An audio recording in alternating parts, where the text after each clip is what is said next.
दोस्तों प्रणाम। मैं डॉक्टर महेश कुमार रावत, धन्वंतरि आयुर्वेद चिकित्सा केंद्र, दलसराय चौराहा, रोजा गांव, अयोध्या। दोस्तों अभी अगले वीडियो में मैंने बताया था कि हमारे साथ में क्या हुआ। दोस्तों अब आपको हम बता रहे हैं कि मेरे साथ में क्या होना चाहिए। दोस्तों Dhanvantari distributor private limited, Dhanvantari Satara Maharashtra की है। उन्होंने एक ऐसी खाद बनाई है जो जैविक खाद है।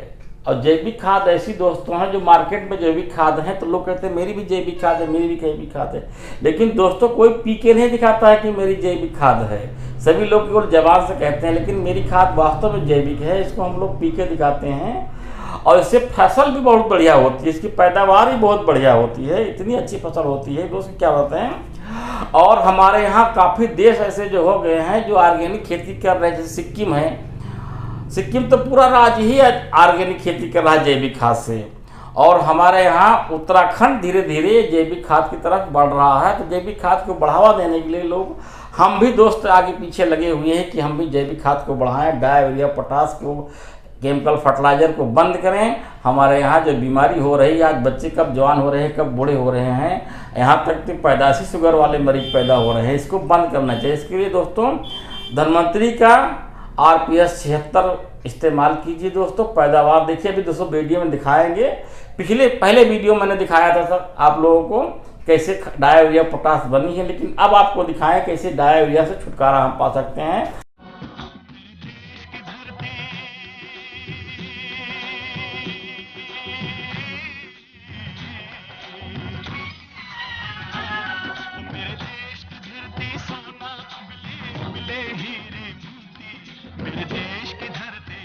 अपनी आन बान और शान से दुनिया में सबसे आगे लहराते हिंदुस्तान के तिरंगे की शान टिकी है दो महत्वपूर्ण पहलुओं पर।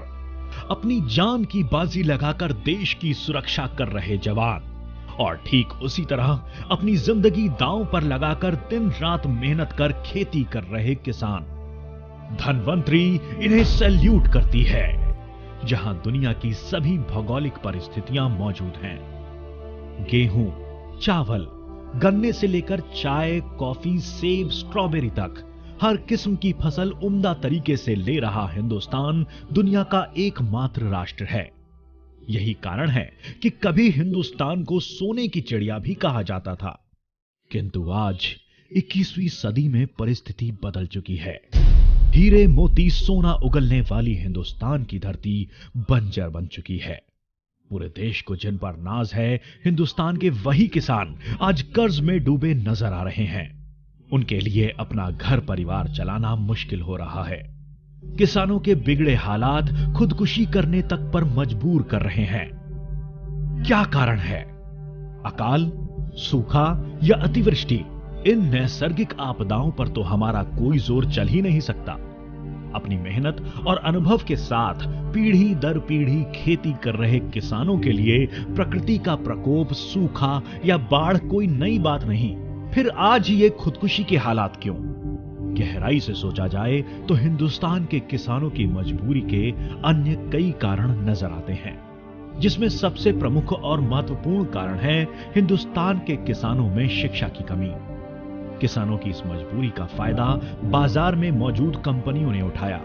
आधुनिक तकनीक, जल्द पैदावार, दोगुनी पैदावार, इस नाम पर भयंकर रासायनिक खाद, रासायनिक कीटनाशक इन कंपनियों ने किसानों के हाथ में थमा दिए। और हुआ भी कुछ ऐसा ही। नाइट्रोजन, फास्फोरस, पोटेशियम, इनकी तीव्र मात्रा के साथ ही खेती की पैदावार तेजी से बढ़ गई। किसानों को पैसा नजर आने लगा। किसानों में आज भी ये होड़ नजर आती है कि पड़ोसी किसान अगर 10 बोरी खाद इस्तेमाल करेगा तो मैं 20 बोरी खाद डालूंगा। इससे पैदावार में कुछ सालों तक इजाफा जरूर मिल भी रहा है, लेकिन आंखों पर पट्टी बांधा ये किसान नहीं जानता है कि शायद वो अपनी धरती मां को धीरे धीरे बंजर बना रहा है। शायद आने वाली अगली पीढ़ी इसी जमीन में कोई भी फसल नहीं ले सकेगी। भयंकर कीटनाशक, रासायनिक खाद की लत लग चुका किसान शायद ये नहीं जानता कि जहरीले कीटनाशकों से भरी उसकी फसल, सब्जियां सैकड़ों बीमारियों का कारण बन रही हैं। शायद किसान ये नहीं जानता कि राजस्थान में माताओं के दूध में डीडीटी जैसा भयंकर कीटनाशक पाया गया है, जिसका कारण खेती में इस्तेमाल हो रहा भयंकर जहर ही है। बाहरी देशों से आ रहे इन केमिकल्स के सहारे आज कुछ हद तक पैदावार तो बढ़ रही है, लेकिन गांव का किसान इस बात से अनजान है कि इस तरह जहरीली खेती में उगाई गई फल सब्जियां या अनाज विदेशों में नहीं भेजा जा सकता। गोरों ने हम पर राज किया, हमारी खेती को रासायनिकों की लत लगा दी। और दोस्तों, सच्चाई कुछ यह है कि इन रसायनों का इस्तेमाल कर पैदा की गई फसल को गोरे लोग रिजेक्ट कर देते हैं। इंसान ही नहीं, यूरोपियन देशों में जानवर के लिए भी इसे भयंकर समझा जाता है।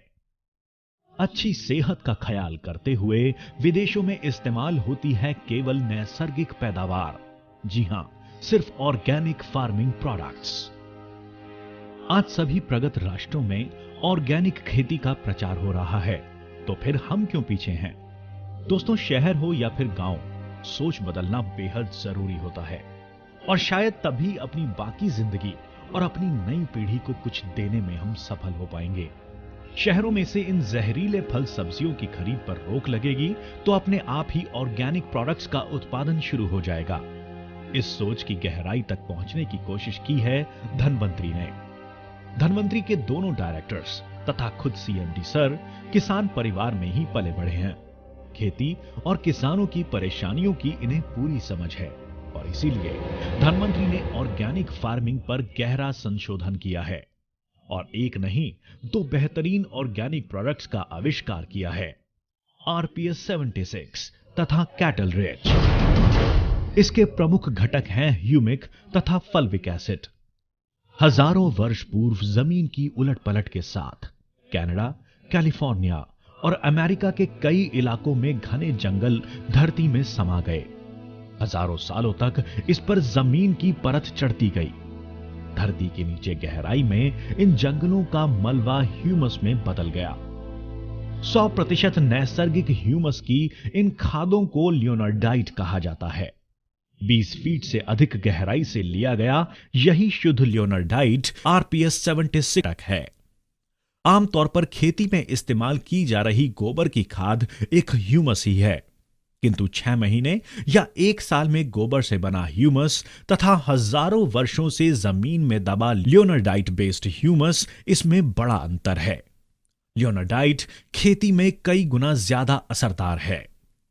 किसी भी फसल के लिए बेहद आवश्यक घटक यानी नाइट्रोजन, फास्फोरस तथा पोटैश धीमी गति से आवश्यक मात्रा में फसल तक पहुंचाने का महत्वपूर्ण कार्य RPS 76 के लियोनार्डाइट द्वारा किया जाता है। RPS 76 का ह्यूमिक एसिड तथा इस प्रोडक्ट के नतीजे अन्य किसी भी प्रोडक्ट के मुकाबले कई गुना बेहतर हैं। इसका कारण है RPS 76 का विशेष फॉर्मूला। ह्यूमिक एसिड के कई स्रोत हैं, लेकिन केवल लियोनार्डाइट से प्राप्त RPS 76 का ह्यूमिक एसिड AL काउंट में स्टेबल है। मतलब RPS 76 के बोतल पर लिखी ह्यूमिक की मात्रा आपको 6 महीने या 1 साल बाद भी उतनी ही मिलेगी, जबकि बाजार में मौजूद अन्य प्रोडक्ट में ह्यूमिक एसिड का AL काउंट स्टेबल नहीं होता है। केवल पैकिंग के समय 6%, 12% या 24% ह्यूमिक एसिड मौजूद होता है, और 8 दिन या 15 दिन में धीरे धीरे कम होकर यह 2% या उससे नीचे पहुंच जाता है। खेती में ऐसे प्रोडक्ट्स के रिजल्ट मिल पाना मुश्किल है, जबकि RPS 76 फसल के पूरे रोटेशन के दौरान अपनी कार्यक्षमता बनाए रखता है।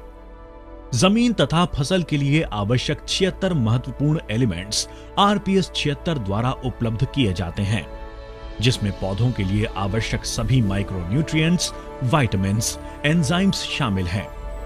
देखा जाए तो ये सभी जरूरी पोषक तत्व आपकी जमीन में नैसर्गिक रूप से उपलब्ध हैं। जरूरत है जमीन को उसका नैसर्गिक रूप प्राप्त कराना तथा इन तत्वों को जमीन से निकालकर पेड़ पौधों तक पहुंचाने की। और लियोनार्डाइट बेस्ड ह्यूमिक यानी RPS 76 यही काम करता है, जिसे साइंस में कैटलिस्ट कहा जाता है। महत्वपूर्ण घटक NPK तथा कैल्शियम, मैग्नीशियम, सल्फर, इनके अलावा सभी माइक्रोन्यूट्रिएंट्स जैसे कि iron, boron, zinc, copper, molybdenum, आदि सभी पोषक तत्वों की उपलब्धता आरपीएस 76 द्वारा फसल को की जाती है।